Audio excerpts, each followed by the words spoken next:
Bonjour et bienvenue dans ce nouvel épisode de notre podcast, consacré aujourd'hui à un sujet aussi fascinant que complexe, la rencontre entre la physique quantique et la spiritualité.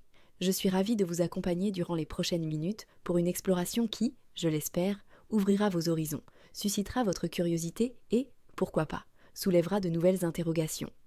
Nous allons commencer par expliquer simplement les grands principes de la physique quantique et de la physique traditionnelle, puis nous parlerons spiritualité et conscience. Alors, installez-vous confortablement et laissez-vous guider. Vous êtes-vous déjà demandé pourquoi des concepts scientifiques si étranges, comme l'intrication quantique ou la superposition d'états, pouvaient parfois résonner avec certaines idées spirituelles? Ou pourquoi tant de gens se sentent inspirés, voire troublés, en apprenant que l'observation elle-même pourrait influencer le comportement d'une particule? Ces questions, apparemment éloignées de nos préoccupations quotidiennes, touchent pourtant à des notions fondamentales sur la nature de la réalité, le rôle de notre conscience et nos liens les uns avec les autres. L'objectif de notre échange n'est pas de clore un débat, mais au contraire d'ouvrir la discussion sur la façon dont la science la plus pointue peut venir rencontrer des visions philosophiques, voire mystiques, de l'univers. Nous allons d'abord clarifier les grands principes de la physique quantique avant d'examiner les points de convergence possibles avec la spiritualité. Nous verrons ensuite qu'il existe des interprétations variées et même contradictoires de la mécanique quantique et que la tentation d'en tirer des conclusions hâtives peut être source de confusion.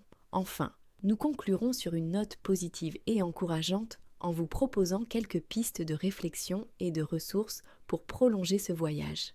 Tout d'abord, les fondements de la physique quantique expliqués simplement. Commençons par définir les notions clés de la physique quantique de manière accessible, car le sujet est un peu complexe. La dualité onde-particule. Imaginez-vous en train de jeter un galet dans l'eau. Vous observez des ondes circulaires à la surface. Maintenant, pensez à ce même galet qui frappe un obstacle. Vous le percevez alors comme un objet solide, massif. En physique quantique, les particules, comme les électrons, peuvent, selon les circonstances, se comporter tantôt comme des billes solides, tantôt comme des ondes. Cette dualité onde-particule remet totalement en question notre vision classique de la matière et soulève déjà une première question. Si la réalité peut être vue à la fois comme corpusculaire et ondulatoire, qu'est-elle vraiment dans l'absolu? Deuxième principe, la superposition quantique. Vous est-il déjà arrivé de devoir choisir entre deux options sans pouvoir trancher? Eh bien, en mécanique quantique, une particule peut tout simplement ne pas choisir. Avant d'être mesurée, elle peut se trouver dans une superposition d'états. Pour prendre une analogie, c'est un peu comme si un chat était à la fois endormi et éveillé tant que vous ne le regardez pas. Tant que vous n'observez pas directement le système, il existe sous forme de plusieurs probabilités superposées jusqu'au moment où la mesure fige son état. De quoi nous faire perdre nos repères. Troisième principe, l'intrication quantique. Prenons un exemple. Si vous et un ami portiez chacun un gant appartenant à la même paire, vous sauriez forcément que si vous tenez le gant gauche, votre ami détient le gant droit. Mais imaginez maintenant que, d'une manière inexplicable, si vous modifiez instantanément votre gant, celui de votre ami change simultanément, même si vous vous situez à des kilomètres. C'est cette étrange corrélation que l'on nomme intrication quantique. Deux particules intriquées semblent connectées de manière non locale, comme si l'information se transmettait plus vite que la lumière. Pour certains, c'est la preuve d'une profonde interconnexion dans la nature, entre les personnes, mais pas que.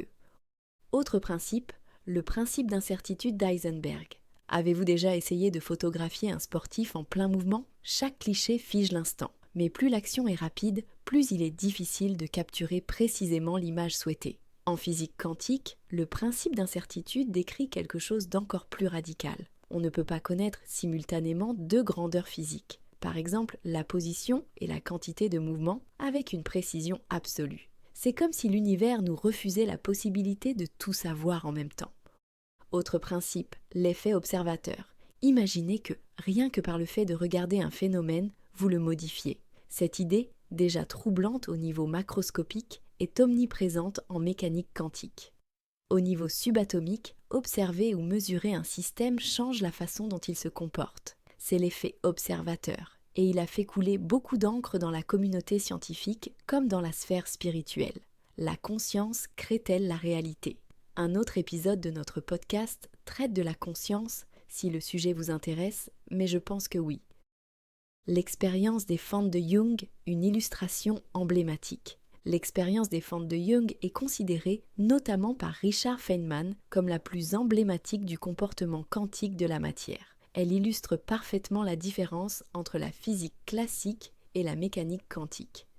Dans un cadre classique, une particule ne peut passer que par une seule fente à la fois. En mécanique quantique, la particule se comporte également comme une onde. Elle peut passer par les deux fentes simultanément, créant des motifs d'interférence.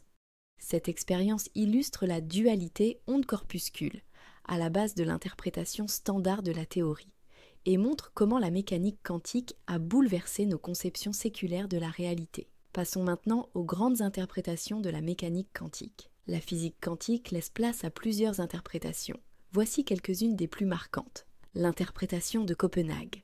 Probablement la plus enseignée et la plus standard, elle suggère que la réalité quantique est intrinsèquement probabiliste. Tant qu'il n'y a pas d'observation, la particule est dans une superposition d'états.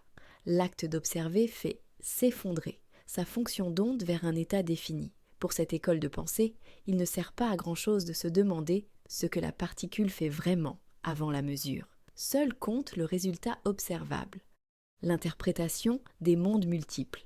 Et si, au lieu qu'une seule réalité se fige à la mesure, toutes les possibilités se réalisaient simultanément? C'est ce que propose l'interprétation des mondes multiples. Chaque fois qu'un événement quantique peut donner plusieurs issues, l'univers se scinde en autant de branches parallèles. Selon cette vision, nous existerions dans une infinité de mondes, chacun correspondant à un résultat différent. De quoi nourrir bien des réflexions métaphysiques ? L'interprétation de Bohm.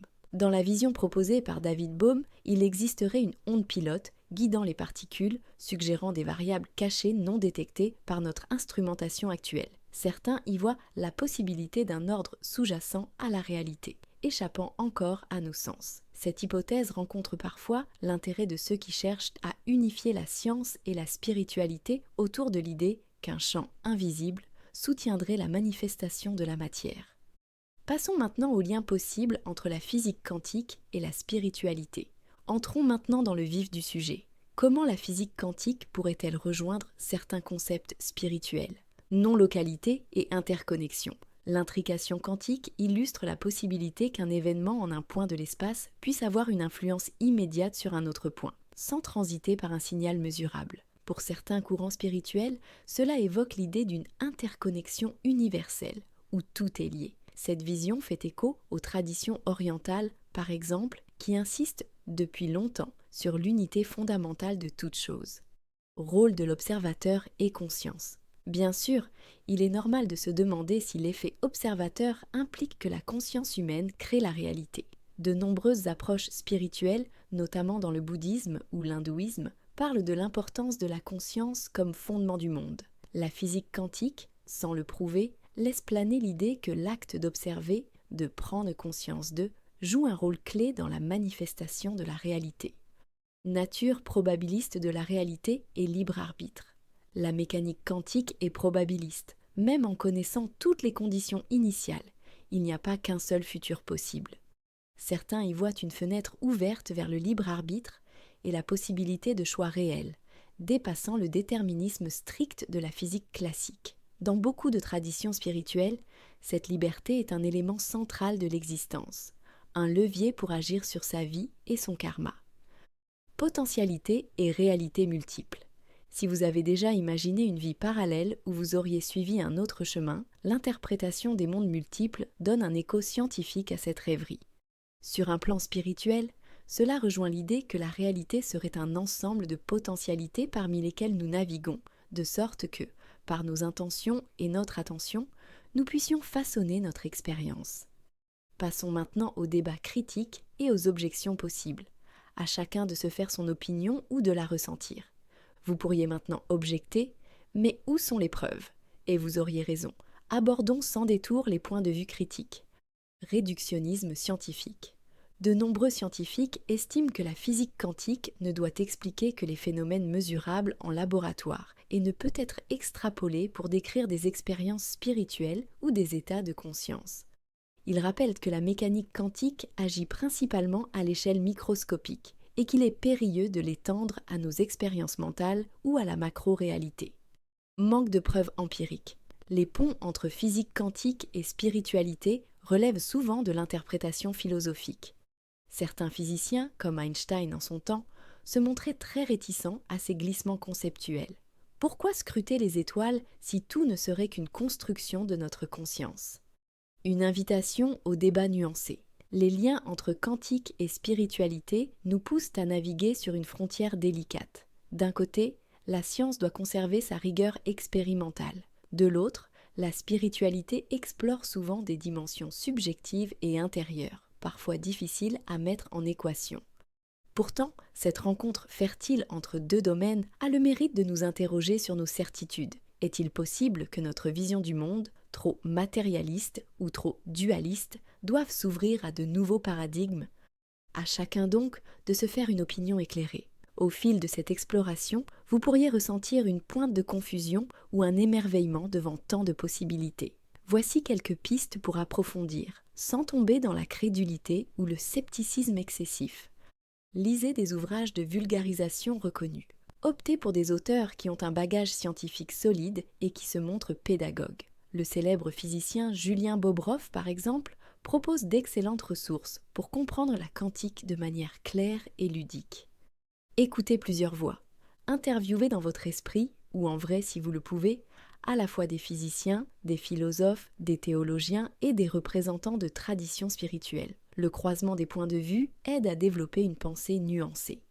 Faites l'expérience par vous-même. Bien sûr, vous ne pouvez pas reproduire chez vous une expérience d'intrication quantique, mais vous pouvez pratiquer la méditation, vous intéresser aux notions de pleine conscience et observer si cela modifie votre rapport à la réalité. Restez toutefois conscient que la démarche subjective, si elle enrichit votre vie, ne se substitue pas à la méthodologie scientifique. Restez ouvert tout en étant critique. Vous avez parfaitement le droit de douter lorsque des promesses trop grandioses se revendiquent abusivement de la mécanique quantique ou, à l'inverse, de remettre en question un matérialisme strict qui exclurait toute dimension de conscience. L'équilibre se situe souvent entre les deux. Vers une nouvelle conscience de la réalité, qui sait ? Au terme de ce voyage, nous avons effleuré l'étrangeté fascinante de la mécanique quantique, exploré ses interprétations variées et vu comment elle peut résonner avec des thèmes spirituels tels que l'interconnexion, le rôle de l'observateur ou la multiplicité des possibilités. Nous avons également discuté des critiques légitimes qui entourent la tentation de tout expliquer par la physique quantique, alors que de nombreux phénomènes spirituels et existentiels restent du domaine de la subjectivité ou de la philosophie. Faut-il conclure que la physique quantique démontre la spiritualité ou l'inverse ? Certainement pas de manière tranchée, mais ce dialogue entre science et mystique a le mérite de réveiller notre curiosité et de remettre en question nos certitudes. Ne serait-ce pas là une forme de sagesse ? Apprendre à cultiver l'émerveillement et l'humilité face à la complexité du monde. Einstein se référait d'ailleurs souvent à ce qu'il appelait un sentiment religieux cosmique, un sentiment d'émerveillement face à l'harmonie de la nature et de l'univers. Il n'adhérait pas à une religion révélée au sens traditionnel, ni à l'idée d'un Dieu personnel qui interviendrait dans les affaires humaines. Il avait plutôt une vision proche de celle de Spinoza, un Dieu identifié aux lois de la nature et aux structures rationnelles de l'univers. Si vous vous sentez inspiré, je vous invite à poursuivre vos recherches, à lire, à méditer, à échanger avec des personnes qui ont des approches différentes des vôtres. Tentez des expériences intellectuelles ou spirituelles nouvelles, en gardant toujours à l'esprit que la connaissance est un chemin sans fin, jalonné de découvertes inattendues. Alors, merci de votre écoute et de votre curiosité. Continuez d'explorer ces contrées passionnantes où se croisent les lois de la physique et les mystères de l'âme.